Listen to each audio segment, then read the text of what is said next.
Amado, o tema dessa conferência é gratidão. 20 anos de MFI, 20 anos de um ministério que tem sido um ministério frutífero, 20 anos que esse ministério tem impactado a vida não só das tuas igrejas, das igrejas locais, mas também a igreja, nós como pastores, recebemos.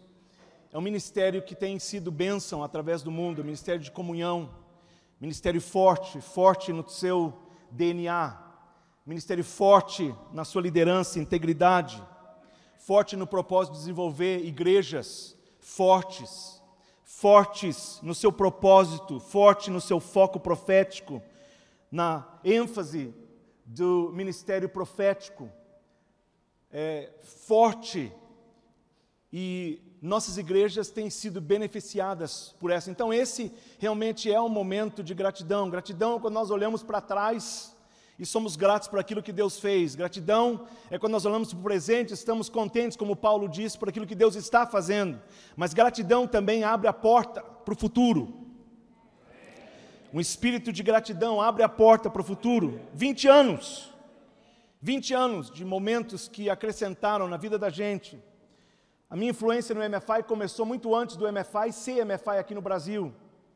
Fui tremendamente impactado pela vida do pastor Samuel, pastor Miguel, pastor Tomás. Foram pessoas que impactaram. Eu era naquele tempo como, lembra, o bagre ensaboado. Pastor Samuel olhava, pastor Miguel olhava para mim e falava: Kiko. Eu sabia que eu estava com um problema sério. Até hoje, quando ele aponta o dedo para mim, eu falo: meu Deus, o que eu fiz?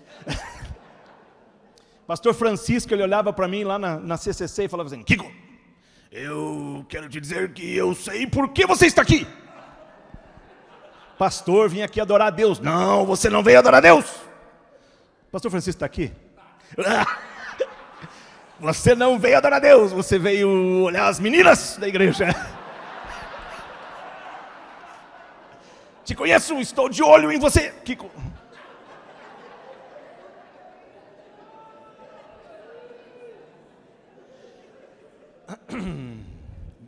Bons dias. Gratidão por ter passado.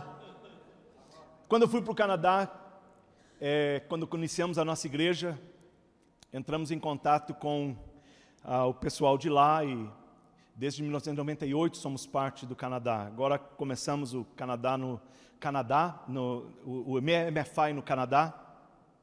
Fazem uns 4 anos mais ou menos, e Deus tem dado graça para a gente ali. Eu sou realmente muito grato, muito grato. Amado, eu creio que nós estamos em uma hora muito especial como igreja, uma hora muito desafiadora como igreja. Nós temos realmente desafiados por aquilo que Deus tem apresentado como para a gente que está à nossa frente. Eu creio que nossa igreja, eu falo mais, obviamente, do meu contexto canadense ou norte-americano, mas eu creio que aplica para esse contexto aqui. Essa palavra dessa manhã não é uma palavra de condemnation, não é uma palavra de condenação, não é uma palavra mas é uma palavra que eu quero que traga um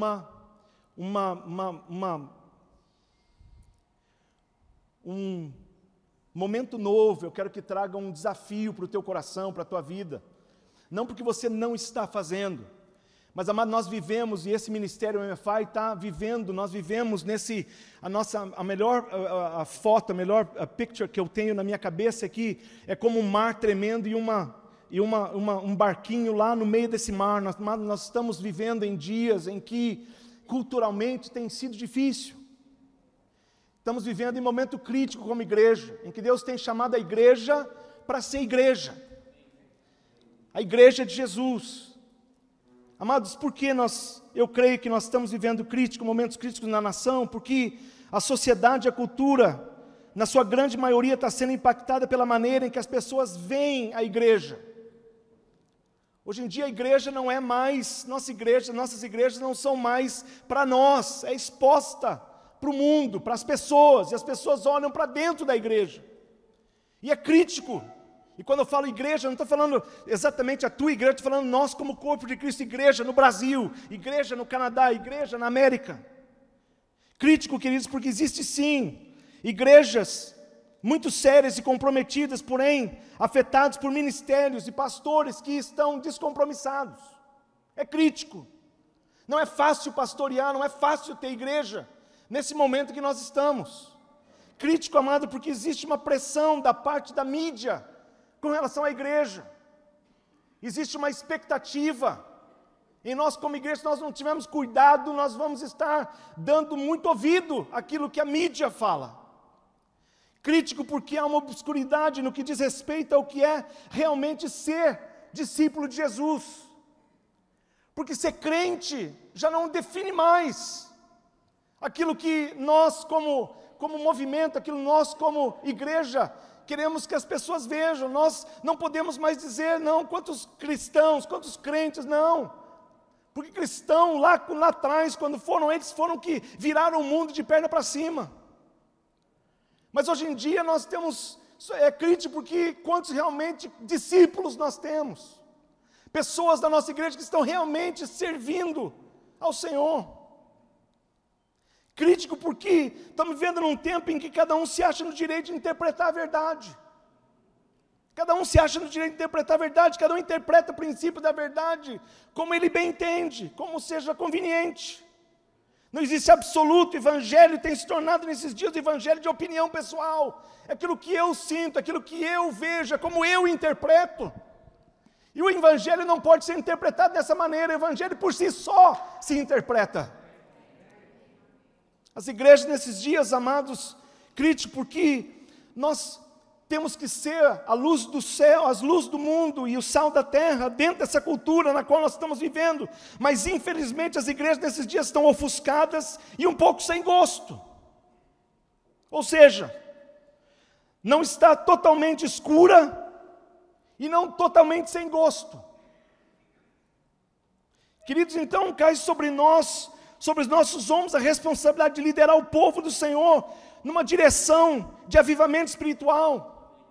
Crítico, amado, que nós vivemos num dia, como diz lá no livro de Romanos, capítulo 1, começa no versículo 18, quando Deus fala sobre a ira de Deus sobre a terra. Não é a ira que era no Velho Testamento, quando era assim, Deus se irava e acabava com tudo.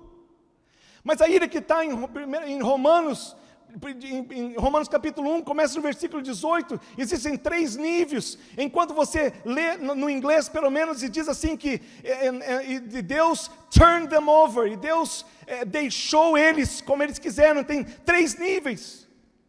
E o primeiro nível é simplesmente uma apatia espiritual, uma moralidade assim.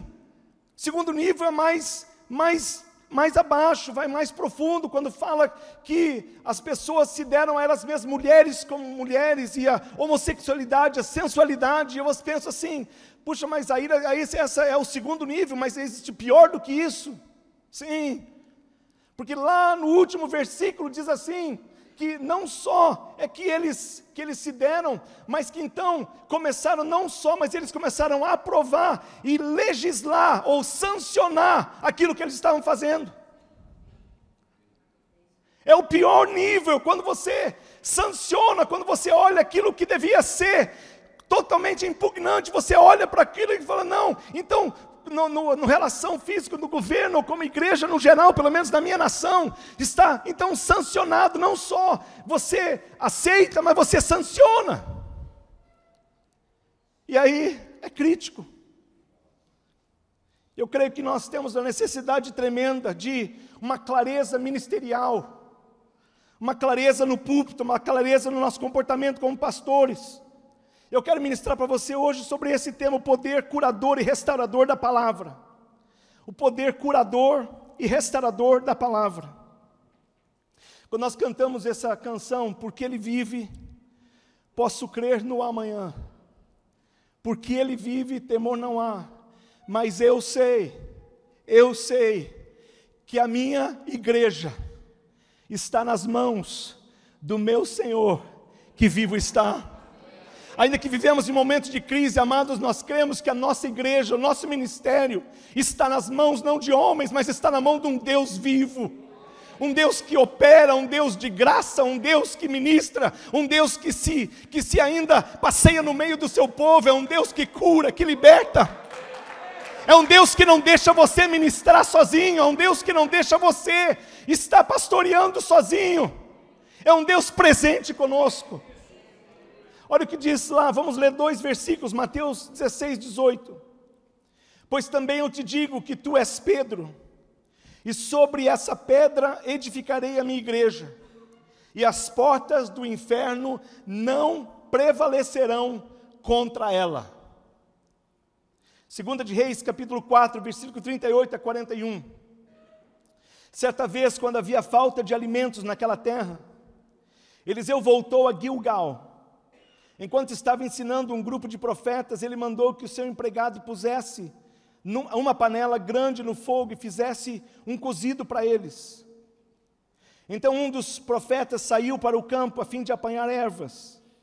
Ele achou uma trepadeira que dava umas frutas amargas e apanhou todas as que pôde carregar na sua capa. Então voltou, cortou as frutas em pedaços e jogou dentro da panela, não sabendo o que eram. Assim tiraram de comer para os homens. E sucedeu que, comendo eles daquele cozido, clamaram e disseram: o homem de Deus, a morte na panela. Não puderam comer. Porém ele disse: trazei, pois, farinha. E deitou-a na panela e disse: tirai de comer para o povo. Então não havia mal nenhum na panela. Senhor, abençoa a tua palavra essa manhã, em nome de Jesus. Algumas vezes a gente não sabe o que a gente está comendo. Eu vi um potinho de amendoim e lembrei de uma história. Existe um pastor que foi visitar uma ovelha, já era de bem de idade, ele foi visitar, ela já estava assim nos seus últimos estação da vida dela, e ele chegou na casa, bateu na porta e falou: ô minha irmã, vim visitar você. Ela falou: pastor, vem aqui, senta aqui. Sentaram, começaram a conversar. Em frente à linha na mesinha onde eles estavam conversando, tinha um potinho de amendoim. E ele ficou olhando para o amendoim, conversando com ela, olhando para o amendoim, conversando com ela, e falou assim: querida, eu posso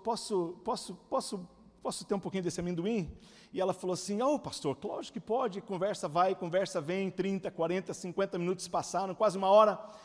E o pastor falou assim: puxa, minha irmã, fiquei aqui quase uma hora já, e puxa, me desculpa, me perdoa, querido, eu comi todo o amendoim aí do seu potinho. Ela falou: ah pastor, que legal, não esquenta a cabeça, está tudo certo, tudo bem, sem problema nenhum. É que eu já estou muito passado, estou muito velha, e não posso mais comer amendoim porque eu estou com dentadura. Então o que eu faço? Eu só chupo o chocolate de fora.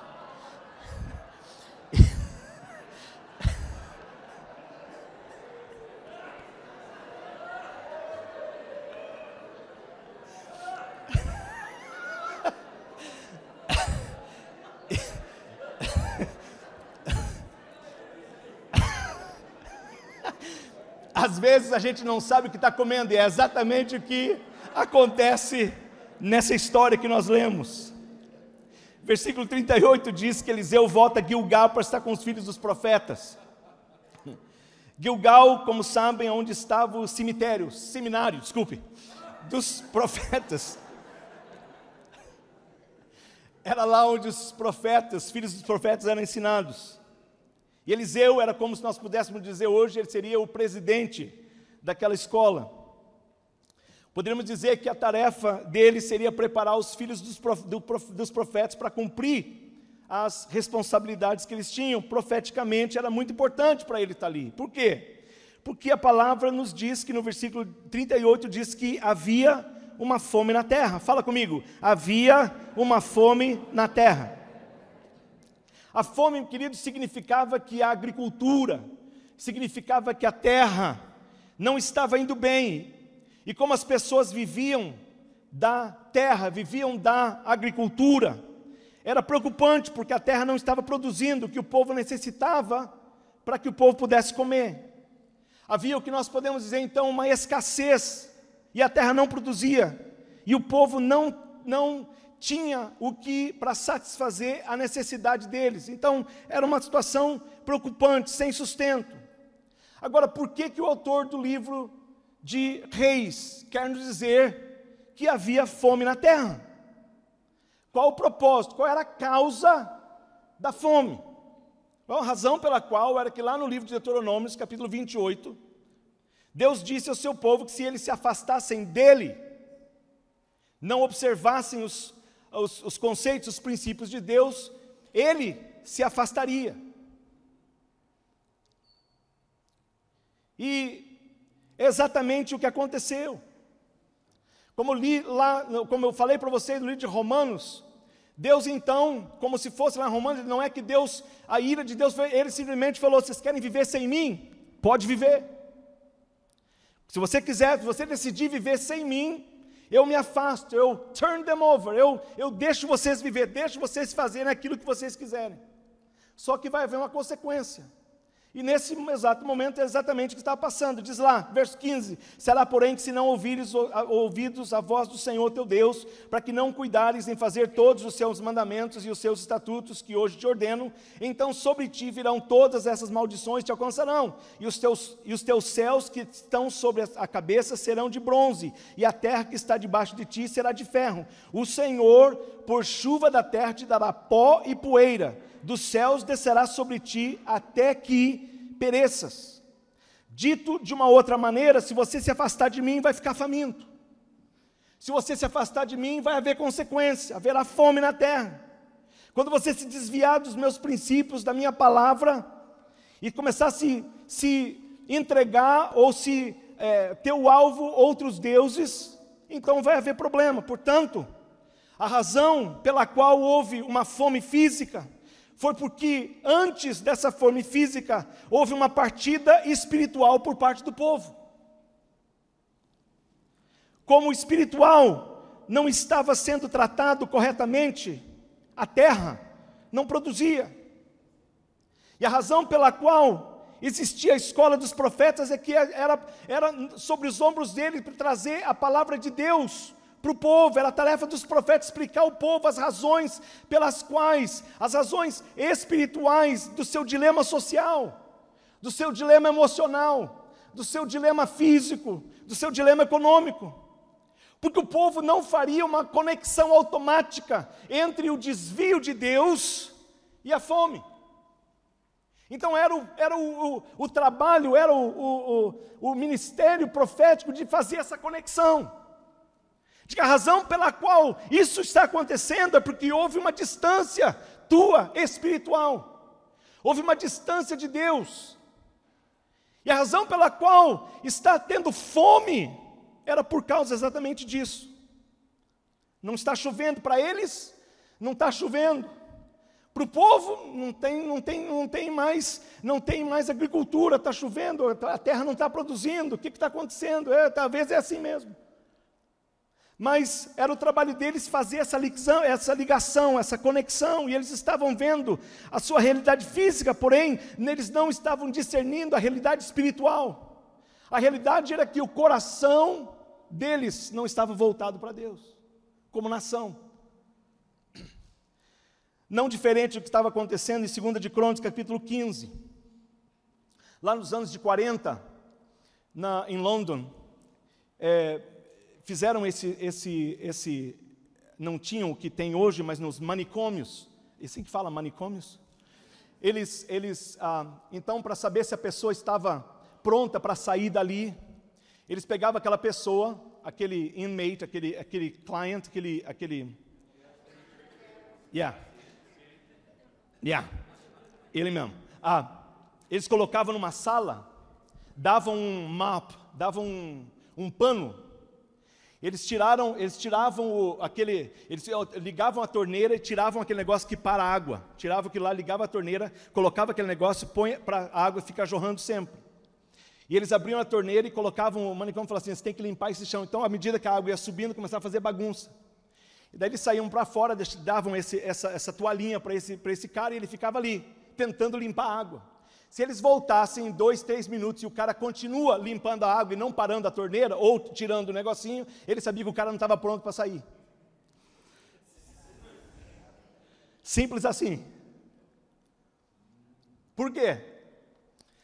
Porque se ele não fizesse a conexão para que parasse a água, ele precisa simplesmente fazer só duas coisas: ou ele tirar aquela tampa do ralo, ou parar a água. E parece que nesses dias, amados, está acontecendo a mesma coisa. Nós estamos com um pano tentando limpar a sujeira, limpar a água, tirar, mas não estamos conseguindo vencer. Por quê? Porque existe uma desconexão. Como diz lá no livro de 1 de Crônicas, diz assim, lá no capítulo 15, diz que as cidades estavam contra uma outra, estavam um caos tremendo na nação, não era seguro mais o povo sair de dentro de casa, estava terrível o que estava acontecendo. E aí a palavra de Deus diz a causa, o porquê que estava acontecendo isso. Diz assim, o interessante é que antes de falar a causa, fala assim que Deus os afligiu. Deus os afligiu. Você fica pensando, gente, para ser tão inseguro, tão problemático, tão terrível, tão caótico lá fora, você fica pensando, isso aí certamente é o diabo. Certamente é o diabo que está fazendo toda essa bagunça no Canadá, ou nos Estados Unidos, ou no Brasil. Certamente é o diabo. Mas diz assim, não. Diz que Deus os afligiu com toda sorte de aflição. Amado, se Deus é o teu problema, só Deus é a tua solução. Se Deus é o teu problema, para quem que você corre? E diz lá que o Deus vivo não era mais adorado, não existia sacerdote que ensinasse o povo, e a lei não era cumprida. A razão pela qual estava acontecendo o que estava acontecendo é porque Deus não era adorado, não existia sacerdote que ensinasse, e a lei não era cumprida. E estava nesse momento de caos, de terrível. E olha no versículo 38, essa conexão não foi feita entre a aflição física e a espiritual, não existia outra. Versículo 38, enquanto estava ensinando um grupo de profetas, eles estão sentados, sendo ensinados por Eliseu, que é o professor. A responsabilidade dele é estar preparando esses profetas, filhos de profetas, para estar ministrando o povo, porque havia fome na terra. Amado, o que você vê na mídia hoje tem a ver com fome na terra. Sabe quando você sabe que você está com fome? É quando o quanto você tem não é o suficiente para satisfazer a tua necessidade. O que você tem disponível não é suficiente para satisfazer a tua necessidade. É quando a nossa necessidade é maior do que nós temos para satisfazê-la. Por quê? Porque ainda não foi feita essa conexão. Existe um caos social, emocional, físico, financeiro. E a partida espiritual de Deus que afetou, infectou nossas vidas, nossa cultura. Estamos vivendo isso. Estamos vivendo isso. Em outras palavras, a igreja que teria de ser a voz profética na nação, a voz profética para dizer ao povo, a nação, está falhando de conectar. A razão pela qual, amados, nós vivemos o que nós vivemos é porque, pelo menos a minha realidade no Canadá, é porque nós decidimos como nação legislar das costas para aquilo que é eterno. E até, amados, que essa conexão seja feita, você fica com fome. Fome do quê? Fome de paz. Fome de produtividade, fome de harmonia, fome de unidade, fome de santidade. O problema é que a conexão não foi feita, não há nada que satisfaça, a conexão tem que ser feita. O problema é que você pode trocar de governo, trocar de liderança e as coisas começarem a melhorarem, porém não é a solução para o problema. Existe uma grande diferença entre uma solução momentânea e uma solução não momentânea. Um dos pastores da nossa igreja, Valdir e Alessandra, eles têm uma doceria lá em Oshawa, bem pertinho da igreja. Esses dias atrás eu fui lá e assim, doce do Brasil, uma coisa assim tremenda, aqueles que foram lá já conhecem. Uma coisa assim, joia, joia, joia. E eles têm uns docinhos assim. E eu cheguei lá e falei, pastor, quer comer? Eu falei, não, eu quero só um docinho. Eu estava com fome. Eu falei, quero só um docinho. Ela me deu um docinho assim. E eu falei assim, eu acho que eu quero mais um docinho. E eu peguei mais um docinho. Comi os 2 docinhos, tomei um cafezinho e fui embora. Quando eu entrei, eu estava com fome. Quando eu saí, não tinha mais fome. Mas 1h30 depois, eu estava com fome. Por quê? Porque o doce foi suficiente para amenizar a minha fome da hora. Mas não foi suficiente para totalmente saciar a minha fome.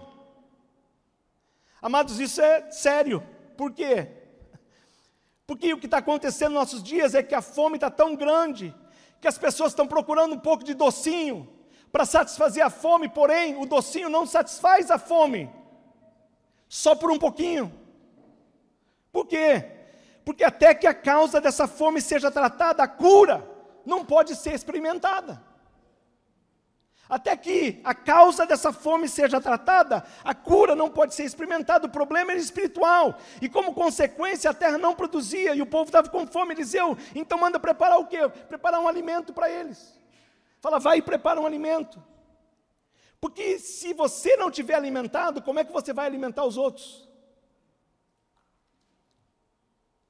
Se eles não tivessem alimentados, como é que eles poderiam alimentar os outros? Amados, sabe o que se chama? Idolatria. Lembre-se que um ídolo é qualquer substantivo, pessoa, lugar, coisa ou pensamento, que se torne o seu alvo de adoração. E sempre que você substitui o Deus vivo para qualquer outra coisa, seja pessoa, seja lugar, seja coisa ou pensamento, como consequência, vem a fome. Porque Deus é o único que satisfaz. Amado, e nós, infelizmente, um dos maiores ídolos do nosso tempo é a religião. É a religião.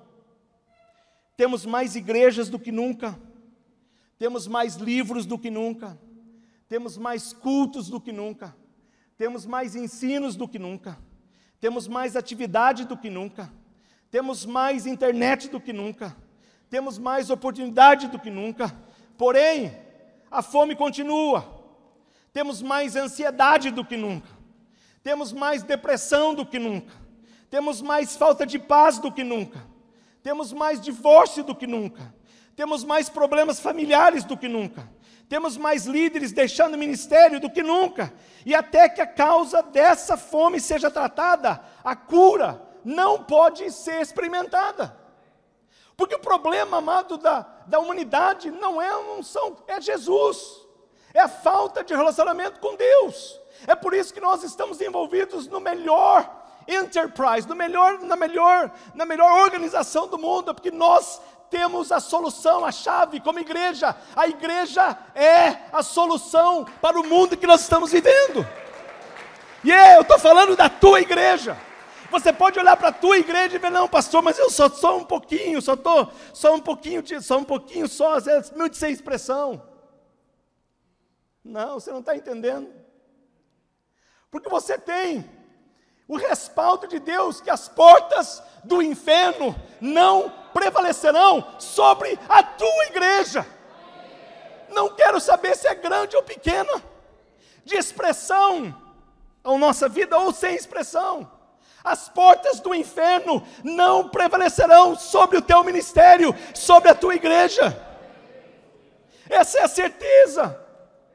Quando essa realidade entrou no meu coração, há anos atrás, porque eu me via assim, olhava para o Brasil, vinha aqui, eu olhava assim, e falava, quando eu tiver uma coisa,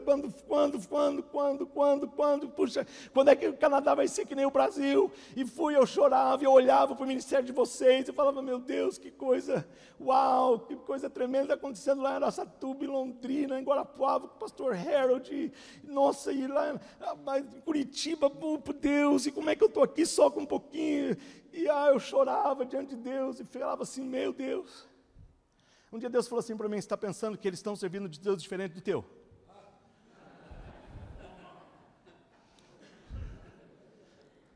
Você está pensando que lá é mais fácil que aqui? Porque todo pastor pensa que aonde ele está é o mais difícil. Oh, se você estivesse na minha cidade, a coisa lá é dura. A coisa é difícil lá no Canadá, em Oshawa. A irmã Lídia, Kiko.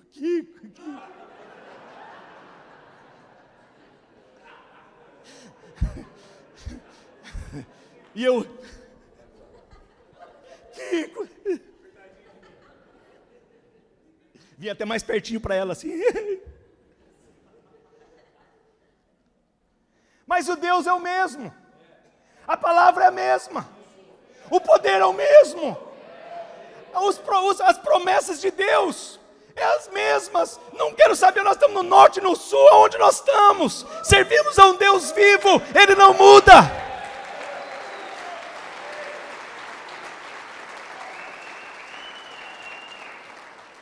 Verso 38, mandou o seu empregado que pusesse na panela um grande fogo e fizesse um cozido para eles. Eliseu disse, temos que alimentar esses caras, vamos fazer um cozido, vamos fazer uma feijoada lá do Nordeste. Aleluia. Verso 39, um dos profetas saiu para o campo a fim de apanhar ervas e achou uma trepadeira que dava umas frutas amargas e apanhou todas as que pôde carregar na sua capa. Então voltou, cortou as frutas em pedaços e jogou dentro da panela, não sabendo o que eram. O cara pensou assim, vou ter que melhorar essa feijoada. Essa feijoada está muito, vou ter que melhorar. Ele saiu lá para fora, pegou algumas coisas lá e trouxe. Vamos dizer que ele pegou aí, só no Nordeste tem isso, né? Uma abobrinha para colocar na feijoada. Só que essa abobrinha por fora estava boa. Cresceu como qualquer outra. Parecia como qualquer outra, mas por dentro a polpa estava envenenada. A polpa estava ruim. Aos olhos nus, uma beleza. Mas a polpa estava ruim. Olha o verso 40. Assim tiraram de comer para os homens. Sucedeu o que, comendo eles daquele cozido, clamaram e disseram, homem de Deus, a morte na panela, e não puderam comer. Em outras palavras, intoxicação alimentar para todo mundo. A morte na panela. Espera um pouquinho. O objetivo da comida, do cozido, da feijoada, é para que os filhos do profeta comessem, porque se eles não comessem, eles podiam alimentar o povo, espiritualmente. Mas agora eles estão com problema, porque agora eles não podem fazer aquilo que ele era para eles fazer. Alguém teve uma ideia brilhante, de ir lá fora não sabendo o que era e voltava. A feijoada, essa cozido contaminou inteirinho. Agora observa isso. Um pouco da polpa envenenada foi o suficiente para envenenar todo o caldo, toda a feijoada. Em outras palavras, toda a feijoada foi contaminada por causa da polpa dessa fruta. Abobrinha. Onde eu quero chegar? Sempre que nós saímos para o mundo, para tirar as ideias do mundo, para tirar as coisas lá de fora, por mais bonitas, por mais lindas, por mais digestivas que elas possam ser, sempre traz problema. Ainda que a princípio pareça funcionar, ainda que de princípio possa melhorar o ministério, a igreja, as ideias, começa a misturar os princípios eternos, o que acontece? Começa a diluir a palavra. Trazemos as ideias do mundo da igreja e as ideias do mundo para os nossos dias, e nós misturamos com a palavra. E o momento crítico que nós estamos vivendo, queridos, é porque exatamente isso que o nosso povo faz muitas vezes. Ah, mas deu certo lá. Deu certo não sei aonde. Muitas vezes nós vemos pessoas lá no Canadá fazendo assim. Não, mas isso aí nós temos que trazer, porque Deus está dando tudo certo lá. A princípio pode ser. Não é que nós negamos a palavra, é que nós misturamos e diluímos, tiramos a força da palavra, contaminamos a palavra. E a verdade que deveria libertar, acaba escravizando. A verdade é que a palavra, a verdade que deveria estar tirando as pessoas da escravidão, está fazendo exatamente o oposto. Por quê? Porque foi contaminado com algo que não pôde trazer livramento. A Bíblia diz que você invalida a palavra com as nossas próprias ideias. Em Marcos capítulo 7 fala isso. Sempre que você traz pensamentos, conceitos, ideias e as misturas com a verdade de Deus, quando elas não são consistentes com os princípios eternos, o que você está fazendo? Diluindo. Verso 13, invalidando assim a palavra de Deus para a nossa tradição, para que vos ordenasse. E muitas coisas fazeis semelhantes a essa. Queridos, eu creio que nós temos que ser relevantes, sim. Creio que nós temos que ser, temos sim que acompanhar e desenvolver, mas não podemos abraçar. E eu creio que uma das as coisas mais difíceis, talvez como um movimento como o nosso, é que nós temos uma postura ministerial, uma postura de integridade, uma postura, e muitas vezes somos comparados com, às vezes, outras que estão saindo muito bem. Porém, às vezes o fim não é muito bom. E essa combinação errada faz com que Deus quer viver desse jeito? I'll turn you over. Eu deixo você seguir o seu caminho. O problema, amado, é que muitas vezes as verdades espirituais estão sendo verbalizadas de um jeito que o povo aceite. Verbalizadas de uma maneira em que seja mais assim, é melhor para entendimento. O problema, amado, é o seguinte: cerração no púlpito é neblina na congregação.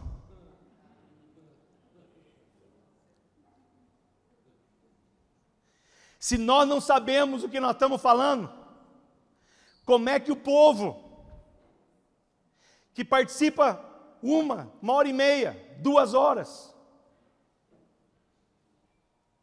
e esse é um momento crítico como igreja geral.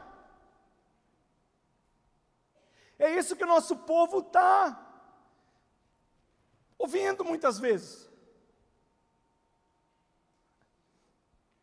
Mas, queridos, a Bíblia não é um livro a Bíblia é clara. Olha, quando eu falo clareza, eu estou querendo dizer o seguinte. Diz lá a palavra de Deus. Deus criou Adão e Eva, não Adão e Evandro.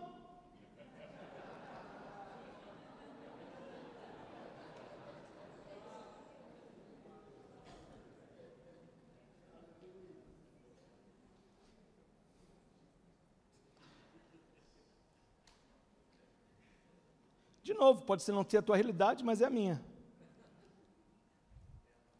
Sancionar, legislar. Qual foi a cura? Versículo 41. Estavam comendo a feijoada, estava todo mundo mal.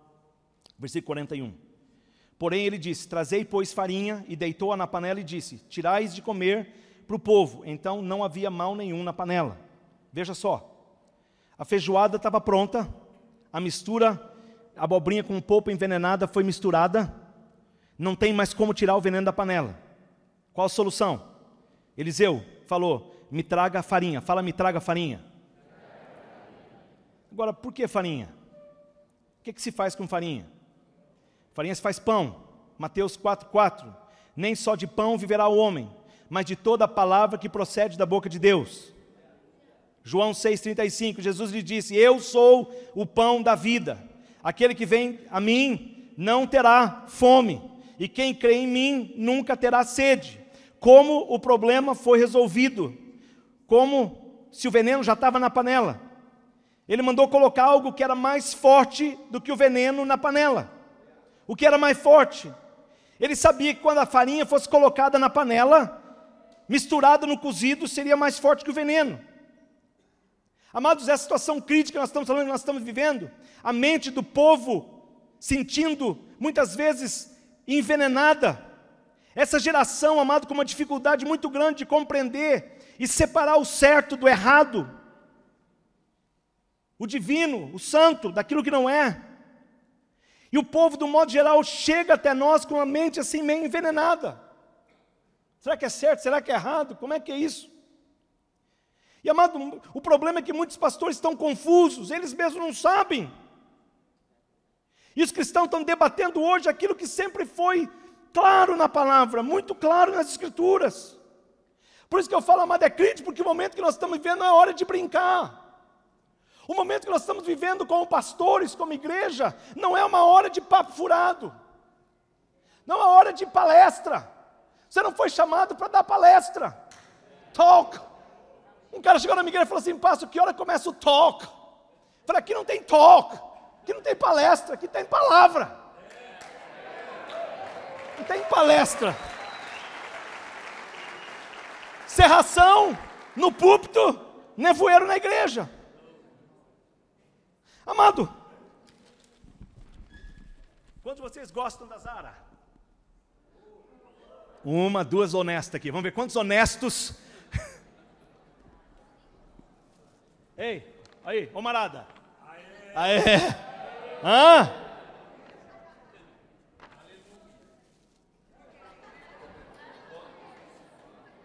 Condor. É só aqui pro Paraná, né? Amado, listen. Você ministra a palavra do jeito que tu quer. Dress it up. How you say? Dress it up. Enfeita do jeito que você quiser, Renatinho. Desde que dentro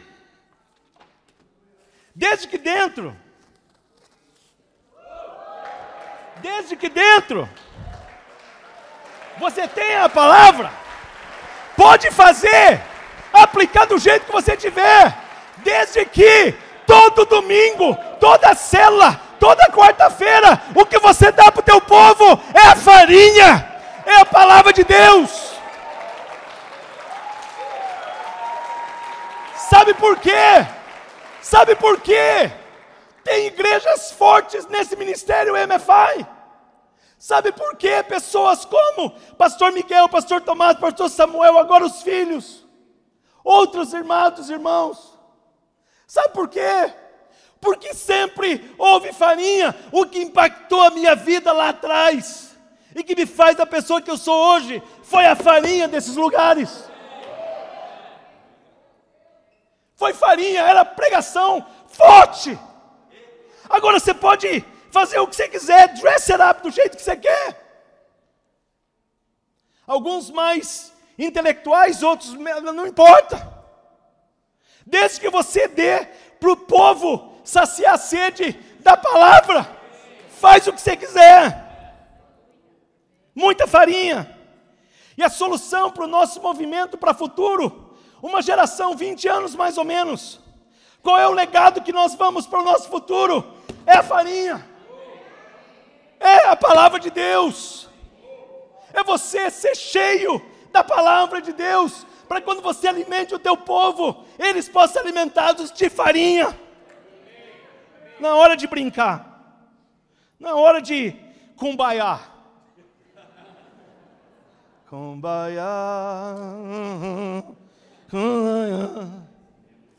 Amado, se o irmão da tua igreja vem para mim, e ele vem para mim e fala assim, pastor, minha vida está ruim, minha vida está mal, e a minha vida está toda desengonçada, o que eu faço? Eu pego a Bíblia, sento com ele, mostro os princípios de Deus com amor, carinho, tudo aquilo que ele pode ser, tudo aquilo que ele pode, que a palavra de Deus fala.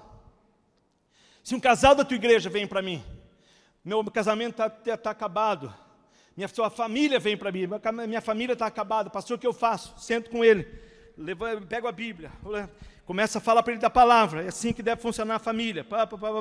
Se os teus líderes Vem, nossa igreja está com problema, senta com ele, vamos falar sobre o ministério, 5 ministérios, vamos falar sobre presbitério, vamos falar sobre serviço, vamos falar sobre vou sentar com a palavra até que. Agora, se o STF, o governo, as autoridades, se qualquer pessoa chegar para mim e falar assim, nossa nação está com problema, estão com muita dificuldade.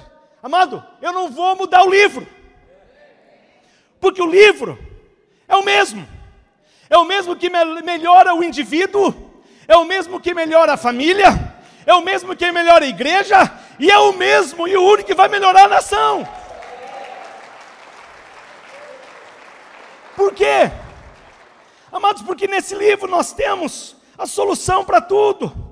Hebreus 4,12, porque a palavra de Deus é viva, eficaz e mais penetrante do que qualquer espada de 2 gumes, e penetra até a divisão da alma e do espírito, e das juntas e medulas, e é apta para discernir os pensamentos e a intenção do coração. Romanos 10:17, de sorte que a fé vem pelo ouvir, e o ouvir a palavra de Deus. 2 Timóteo 3,16, pois toda a Escritura é inspirada por Deus, é útil para ensinar a verdade, condenar erro, corrigir as faltas e ensinar de maneira certa de viver. Salmo 119, 105, lâmpada para os meus pés e luz para a tua palavra. Isaías 55, 11, e assim será a palavra que sair da minha boca, ela não voltará para mim vazia, antes fará o que me apraz e prosperará aquilo para que eu enviei.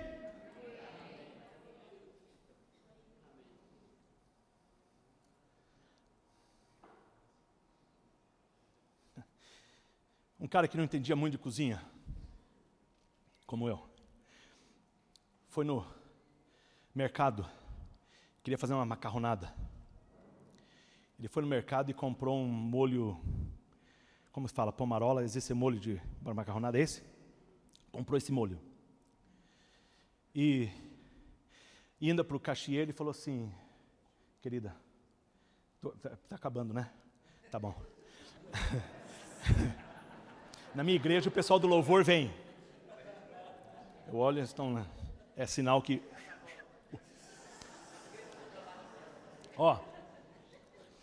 Chegou pro cara e falou assim, escuta, eu estou fazendo uma macarronada em casa, eu quero saber onde é que eu pego tomate. Ele falou, tomate? Mas não, senhor, tomate já está aí. Ok. Onde é que eu pego cebola? Não, cebola já está aí. Não, onde é que eu pego orégano? Orégano já está aí dentro. Onde é que eu pego um pouquinho de pimenta? Está aí dentro. Tudo que você precisa para fazer a tua macarronada está nesse potinho aí,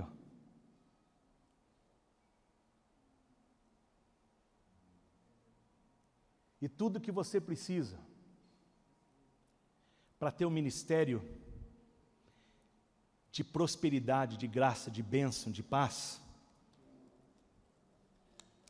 Eu não sei do que a tua igreja precisa, eu não sei do que você precisa, mas eu tenho certeza de uma coisa: se você precisa de paz, se você precisa de ordem, você acha aqui, Se o teu povo precisa de justiça, você acha aqui, queridos.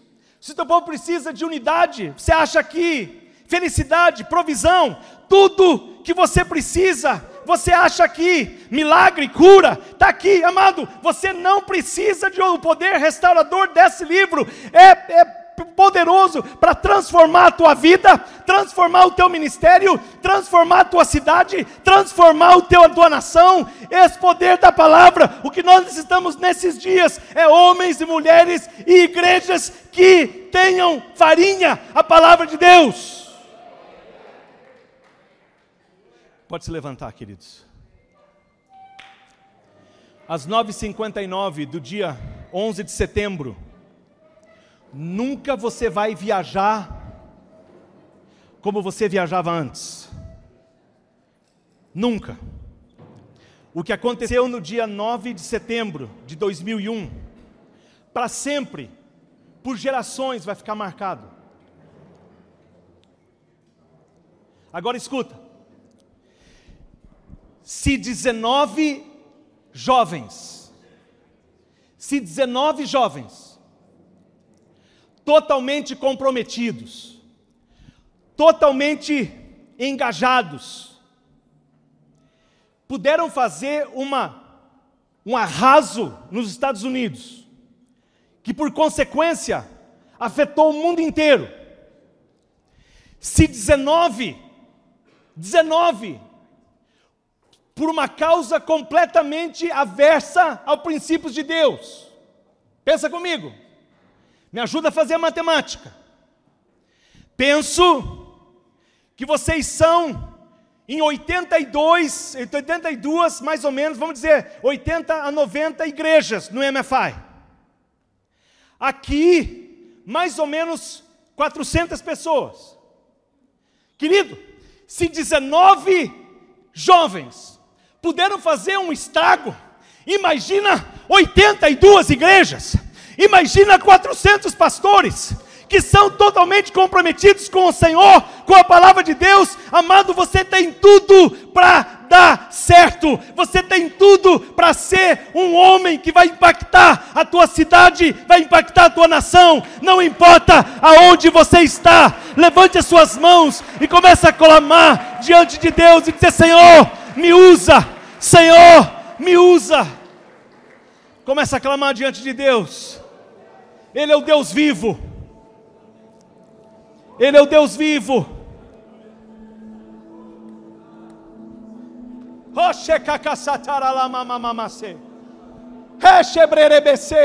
Senhor, que haja um avivamento nas nossas igrejas, um avivamento da Tua Palavra, um avivamento da Tua Palavra, Senhor. Senhor, que haja um comprometimento nesse mar de problemas, nesse mar.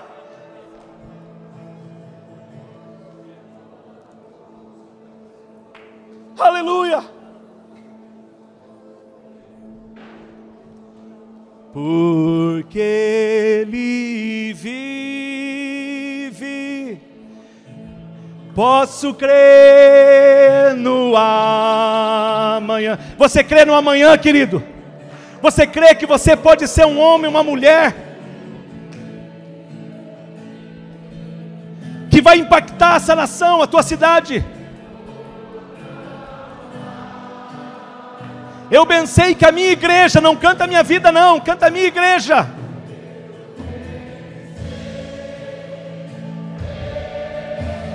Sei que a minha igreja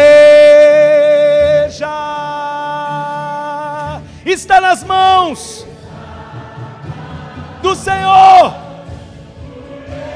Canta mais ou menos. Come on, sing it. Canta. Canta, crê no poder restaurador, curador da palavra, que Ele